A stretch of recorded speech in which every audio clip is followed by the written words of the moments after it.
C media Tamil channel நண்பர்களுக்கு வணக்கம். மக்கள் தலைவர் எம்ஜிஆர் அவர்களோடு சரியா ஒரு 5 படங்கள் பண்ணியிருக்காங்க.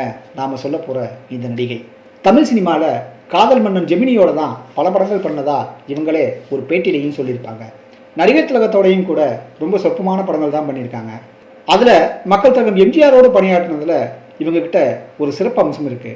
அதாவது எம்ஜிஆரோட முதல் பஞ்ச் டைலாக் இடம்பெற்ற அந்த படத்தில் இவங்க தான் நடிச்சிருக்காங்க. ஆனால் எம்ஜிஆரோடு நடித்த அந்த படத்தில் அவங்களுக்கு வில்லி வேடம் தான் கிடைச்சது. எம்ஜிஆர் படத்தில் இடம்பெற்ற அந்த பஞ்ச் டைலாக் என்ன தெரியுமா? கரிகாலன் வைத்த குறி தவறாது, அப்படி தவறுமானால் குறி வைக்க மாட்டான் இந்த கரிகாலன் அப்படிங்கிற அந்த வீர வசனத்தை பேசி அங்கே அக்கிரம ஆட்சி நடத்துகிற அந்த வில்லி நடிகை மீது எம்ஜிஆர் கத்தியை வீசுவார்.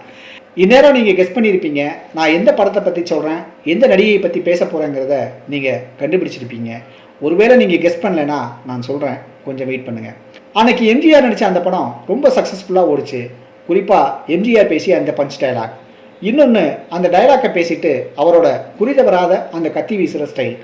அதாவது எம்ஜிஆர் வீசிய அந்த கத்தி சரியாக அந்த நடிகை உட்கார்ந்துருக்கிற அரியணையில் பதிஞ்சு நிற்கும். அந்த வில்லி நடிகை தான் நாட்டோட இளவரசி. அதாவது அந்த படத்தில் அதிகார மமதையில் அவர் நடந்துக்கிறத கேள்வி கேட்குற இளைஞனா எம்ஜிஆர் நடிச்சிருப்பார்.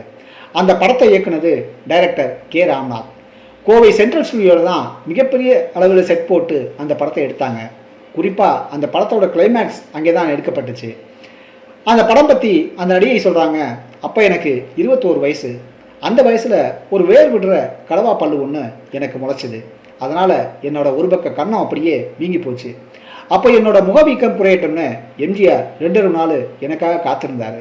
ஆனால் என்ன சிகிச்சை பண்ணியும் என்னோட வலியும் வீக்கமும் மட்டும் குறையவே இல்லை. இப்போ அந்த படத்துக்காக எம்ஜிஆர் கொடுத்த டேட்ஸ்லாம் வேறு முடிஞ்சு போச்சு. அதனால் படத்தோட இறுதிக்கட்ட வேலைகளும் மாதக்கணக்கில் தடைபட்டு போச்சு. அதாவது என்னால் ரொம்பவே தடைபட்டு போச்சு. எல்லாம் எனக்கு வந்த அந்த பாலா போன பல்வலியால் தான். அதுக்கு பிறகு அந்த வலியும் வீக்கமும் சரியான பின்னாடி நான் நடித்து கொடுத்தேன். இதில் எம்ஜிஆருமே ரொம்ப பெருந்தன்மையாக தன்னோட கால் சீட்டை எனக்காக அட்ஜஸ்ட் பண்ணி கொடுத்தாருன்னு தன்னோட மலரும் நினைவுகளை பின்னாடி பகிர்ந்துக்கிட்டாங்க அந்த நடிகை.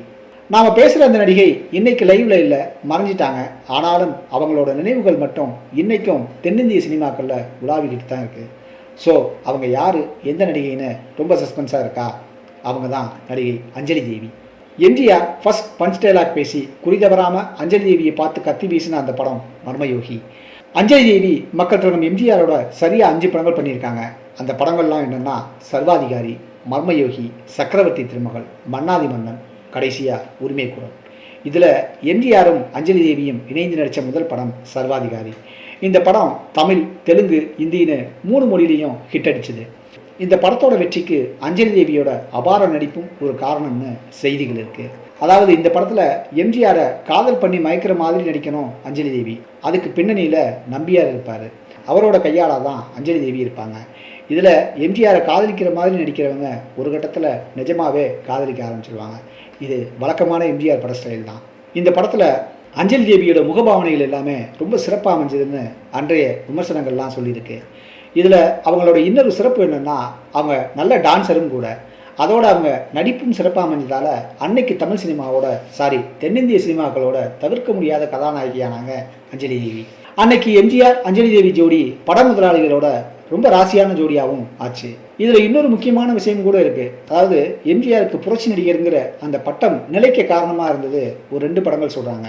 அந்த 2 படத்துலையுமே அஞ்சலி தேவி எம்ஜிஆரோட நடிச்சிருப்பாங்க. அந்த மகத்தான வெற்றி படங்கள் என்னென்னா, ஒன்று மர்மயோகியும், இன்னொன்று சர்வாதிகாரியும். நடிகை அஞ்சலி தேவியை பற்றி நிறைய சுவாரஸ்யமான செய்திகள்லாம் இருக்குது. அதாவது இவங்க நடிக்க வந்த போதே திருமணமானவங்க தான். அது மட்டும் இல்லைங்க, அவங்களுக்கு அப்போ ஒரு கைக்குழந்தையும் கூட இருந்திருக்கு. அவங்களோட சினிமா அனுபவத்தை பாருங்களேன், அது அவங்களே சொல்கிறாங்க. அதாவது ஒரு நாள் என்னோட கணவரை தேடி ஒரு சினிமா டைரக்டர் வந்தார். அவர் கொல்லபாமா அப்படின்னு ஒரு தெலுங்கு படம் பண்ணுறேன். அதில் ஒரு சின்ன மோகினி கேரக்டர் இருக்குது. நானும் அந்த கேரக்டரில் எவ்வளவோ பேரை நடிக்க வச்சு பார்த்தேன், எனக்கு எதுவுமே சரியாக அமையலை. அந்த கேரக்டருக்கு உங்கள் மனைவி ரொம்ப பொருத்தமாக இருப்பாங்க அப்படின்னு நினைக்கிறேன், அவங்க நடிச்சு தருவாங்களா அப்படின்னு ரொம்ப தயங்கியபடியே கேட்டார் அந்த டைரக்டர். அப்போ என்னோட கணவர் என்கிட்ட கேட்டார், நீ நடிக்கிறியா, உனக்கு ஆர்வம் இருக்கான்னு என்கிட்ட கேட்டார். நான் அதெல்லாம் முடியவே முடியாதுன்னு நான் அவர்கிட்ட மறுத்தேன். ஆனால் அப்போ என்னோடய கணவர் என்கிட்ட, சினிமாவில் நடிக்க எத்தனையோ பேர் முயற்சி பண்ணுறாங்க, ஆனால் அவங்களுக்கெல்லாம் வாய்ப்பு கொடுக்கறதில்ல. ஆனால் உனக்கு அப்படி இல்லை, வாய்ப்பு உன்னையே தேடி வருது, நீ நடிக்கலாமே அப்படின்னாரு. சரி, அவரே இப்படி வற்புறுத்தி சொல்கிறப்ப என்ன செய்யறது, என்னால் மறுக்க முடியல. கொஞ்சம் மனசு இல்லாமல் தான் நானும் ஒத்துக்கிட்டேன். சரியாக 1946 வருஷம் ஜனவரி 13ஆம் தேதி போகி பண்டிகை அன்னைக்கு தான் முதலாக சென்னையில் நான் கால் வைக்கிறேன். அப்போ சென்னையில் நெப்டியூன்னு ஒரு ஸ்டுடியோ இருந்துச்சு. அந்த ஸ்டுடியோவை தான் பின்னாடி சத்யா ஸ்டுடியோவாக மாற்றினாங்க. அந்த நெப்டியூன் ஸ்டுடியோக்குள்ளே நுழைஞ்ச உடனே ஏதோ வித்தியாசமான உலகத்தில் நுழையிற மாதிரி எனக்கு தோணுச்சு. எனக்கு மேக்கப் போட்டுட்டு வெள்ளை நிறத்தில் தேவதை மாதிரி ஒரு ட்ரெஸ் கொடுத்தாங்க. அப்போ என்கிட்ட ரொம்ப தயங்கி வந்தார் அந்த படத்தோட டைரக்டர். அவர், அஞ்சலி அம்மா, இந்த சீன் படத்துக்கு ரொம்ப முக்கியம். ராஜாவும் ராணியும் அந்த படத்தில் பாடிட்டு இருப்பாங்க. நீங்கள் ராஜாவை மயக்கி தேவலோகத்துக்கு கூட்டிகிட்டு போகணும். அந்த சமயம் அவர் ராணின்னு நினச்சி உங்களை கட்டிப்பிடிச்சி உங்கள் கன்னத்தில் முத்தம் கொடுத்துருவார்னு சொன்னோன்னே எனக்கு எப்படி இருந்திருக்கும் பாருங்கள். ஐயையோ, அவர் சொன்னது தான் தாமதம். நான் பதறி அடித்து வந்துச்சேன். ஐயையோ, என்னால் இந்த மாதிரி முத்த காட்சியிலாம் நடிக்கவே முடியாது. நான் ஒரு குழந்தைக்கு தாயங்க, வேண்டவே வேண்டாம், எனக்கு இந்த சினிமாவே வேண்டாம், என்னை விட்டுருங்க அப்படின்னு சொல்லி நான் மறுத்தேன். நான் இப்படி சொன்ன உடனே அப்போ யூனிட்டில் எல்லாருமே என்னை அதிர்ச்சியாக பார்த்தாங்க. அதுக்கு பிறகு டைரக்டர் மறுபடியும் என்னோடய கணவர்கிட்ட போய் மன்றாடினார். அப்போ என்னோடய கணவர் நேராக என்கிட்ட வந்து, இந்த முத்த காட்சியில் நிஜமாகவே உன்னோட கன்னத்தில் யாரும் முத்தம் கொடுக்க மாட்டாங்க, கொஞ்சம் தலையை சாய்ச்சி போஸ் கொடுத்தா போதும், அவரோட கைவிரல் கூட உன் மேலே படாது, மற்றதை கேமராமேன் பார்த்துக்குவார், நீ பயப்படாமல் நடின்னு சொல்லி அந்த காட்சியில் நடிக்க என்னை சம்மதிக்க வச்சார். அதுக்கு பிறகு என்னோடய கணவர் சொன்ன மாதிரியே நானும் நடித்து கொடுத்தேன். ஆனால் இன்றைக்கி தமிழ் சினிமாவில் முத்த காட்சிகள்லாம் நினச்சி பார்க்க முடியாத அளவுக்கு எல்லை மீறி போயிட்டுருக்கு. ரியலாக இப்படிலாம் கூட முத்தம் கொடுப்பாங்களான்னு ரொம்ப அதிர்ச்சியாக கூட இருக்குன்னு கவலைப்படுறாரு நடிகை அஞ்சலி தேவி. எம்ஜிஆர் ரசிகர்களுக்கும் குறிப்பாக அன்னைக்கு அவர் இருந்த திராவிட முன்னேற்ற கழகத்தோட கட்சி அபிமானிகளுக்கும் எம்ஜிஆர் அஞ்சலி தேவி ஜோடியாக நடித்த ஒரு திரைப்படம் ரொம்ப முக்கியமானது. அந்த திரைப்படம் தான் சக்கரவர்த்தி திருமகள். ஏன்னா அந்த படத்தில் எம்ஜிஆர் நடித்த கதாபாத்திரத்தோட பேர் உதயசூரியன். எம்ஜிஆர் வேணும்னே அந்த பேரை வச்சுக்கிட்டாருன்னு அன்னைக்கு பத்திரிகைகள்லாம் விமர்சித்ததாக கூட செய்திகள் இருக்குது. அந்த படத்தில் ஆரம்பகட்ட சீன்கள் ரொம்ப ரசிக்க வைக்கும். சக்கரவர்த்தி திருமகளாக இளவரசி கலாமாலினியாக எம்ஜிஆருக்கு இணையான கதாபாத்திரத்தில் அஞ்சலி தேவி நடிச்சிருப்பாங்க. இந்த படம் 1957 பொங்கல் திருநாளுக்கு வெளிவந்துச்சு. எம்ஜிஆர் பற்றி அஞ்சலி தேவி ரொம்ப உயர்வாக குறிப்பிடுறாங்க.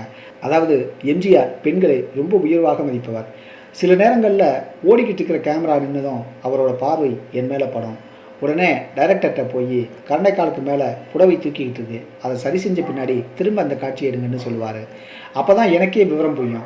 ஒவ்வொரு காட்சியிலையும் எம்ஜிஆரோட கவனமும் தெரியும். பெண்மையை அவர் மதிக்கிற அந்த பண்பும் அப்போ தான் புரிஞ்சுது. எந்த விஷயத்துலையுமே ரொம்ப உன்னிப்பான கவனம் கொண்டவர் எம்ஜிஆர் அப்படின்னு சொல்கிறாங்க நடிகை அஞ்சலி தேவி. அப்போல்லாம் ஹீரோக்களோட சம்பளமே 25,000 80,000 வரைக்கும் தான்.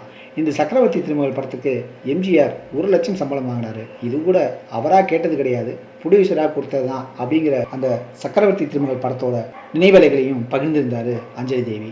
தன்னோட சினிமா கேரியரில் ரசிகர்களை பற்றி சொல்லும்போது ஒரு விஷயத்தை ரொம்ப மறக்காமல் குறிப்பிட்றாங்க அஞ்சலி தேவி. அதாவது திருட்டு கேஸில் மாட்டிக்கிட்ட ஒருத்தன் உங்கள் வீட்டில் வேலை செஞ்சதாக சொல்கிறான், நீங்கள் நேரில் வந்து அவனை அடையாளம் காட்டுங்கன்னு செங்கல்பட்டு கோர்ட்லேருந்து ஒரு ஆர்டர் வருது அஞ்சலி தேவிக்கு. அப்போ அஞ்சலி தேவியும் அவரோட வக்கீலும் கோர்ட்டுக்கு போனாங்க. அப்போ ஒரு 25 வயசு இளைஞனை காட்டி, இவன் உங்கள் வீட்டில் வேலை பார்த்தானான்னு கேட்குறாங்க அஞ்சலி தேவிகிட்ட. அப்போ அஞ்சலி தேவி, ஐயோ, இவனை நான் இதுக்கு முன்னாடி பார்த்ததே கிடையாதுன்னு சொன்னாங்க. அப்போ அவங்க சொன்னதை கேட்டு கொஞ்ச நேரம் அவன் சிரிச்சிட்டே இருந்தான். அதுக்கப்புறம், நான் இவங்க வீட்டில் வேலையெல்லாம் பார்க்கல, ஆனால் நான் இவங்களை பார்க்க போகிறப்பெல்லாம் அங்கே இருக்கிற கூர்க்கா என்னை விரட்டி அனுப்பிடுவான், இவங்களை நான் எப்படியாச்சும் நேரில் பார்த்தேன்னு நினச்சி தான் இப்படி ஒரு பொய்யை சொன்னேன்னு அவன் சொன்னதும் அஞ்சலி தேவி அப்படியே திகச்சு போனதாக சொல்கிறாங்க. அந்த ரசிகனை என்னால் உண்மையிலேயே மறக்கவே முடியாது. அதை இப்போ நினச்சா கூட எனக்கு சிரிப்பு வருதுன்னு சொல்கிற அஞ்சலி தேவி, இப்போல்லாம் ரசிகர்களை காசு கொடுத்தெல்லாம் போட்டுட்டு வர்றாங்க. நாங்கள் நடிக்கும் போதெல்லாம் 100வது நாள் விழாவுக்கு போவதுனாலே எங்களுக்கு பயம் வந்துடும், கார்லேருந்து எங்களால் இறங்கவே முடியாதுன்னு சொல்கிறாங்க அஞ்சலி தேவி. 1974 பொங்கல் அன்னைக்கு தான் எம்ஜிஆர் ஸ்ரீதர் கூட்டணி முதலாக தயாரித்த அந்த உரிமை குரல் திரைப்படம் வெளியானது. தசரா புல்லடுங்கிற தெலுங்கு படம் தான் தமிழில் எம்ஜிஆர் நடிப்பில் உரிமை குரல் படமாக வெளிவந்தது. தெலுங்கு தசரா புல்லடில் நாகேஸ்வர் ராவ் ஹீரோவாக நடித்தார். அதில் நாகேஸ்வர் ராவ் அண்ணியா அஞ்சலி தேவி நடித்தாங்க. அதே அன்னி கேரக்டரை உரிமை குரல் படத்துலையும் பண்ணாங்க அஞ்சலி தேவி. எம்ஜிஆருக்கு அண்ணியாக நடித்த அஞ்சலி தேவியோட கணவராகவும் எம்ஜிஆரோட அண்ணனாகவும் நடித்தார் எஸ்பி சகசரநாமம். உரிமை குரல் படம் பட்டி தொட்டிகள் எல்லாம் கூட அஞ்சலி தேவியை மீண்டும் மக்கள் மத்தியில் பேச வச்சுச்சு. எம்ஜிஆர் பற்றி ஒரு முக்கியமான விஷயத்தை குறிப்பிடுறாரு அஞ்சலி தேவி. அப்போ அவர் கூட சக்கரவர்த்தி திருமகள் படம் நடிச்சிட்டு இருந்தேன். திடீர்னு எம்ஜிஆர் என்னை கூப்பிட்டாரு.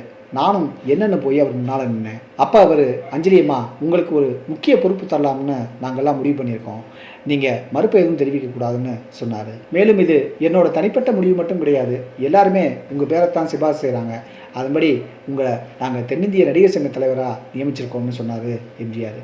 அப்போ அஞ்சலி தேவி எனக்கு தமிழ் அவ்வளவா படிக்க தெரியாது, இன்னொன்று இந்த மாதிரி தலைவர் பொறுப்புகளில் இருந்தெல்லாம் எனக்கு பழக்கமும் இல்லை, அதனால் வேண்டாம்னு சொன்னார் அஞ்சலி தேவி. ஆனாலும் அஞ்சலி தேவி சொன்னதை எம்ஜிஆர் ஒப்புக்கொள்ளலை. எம்ஜிஆரோட மிகுந்த வற்புறுத்தலுக்கு பிறகு 1 வருஷம் நடிகர் சங்க நடிகர் சங்க தலைவியாக இருந்தார் நடிகை அஞ்சலி தேவி. நன்றி நண்பர்களே. இதே போல் மீண்டும் ஒரு நல்ல தகவலோடு மறுபடியும் சந்திப்போம். நன்றி.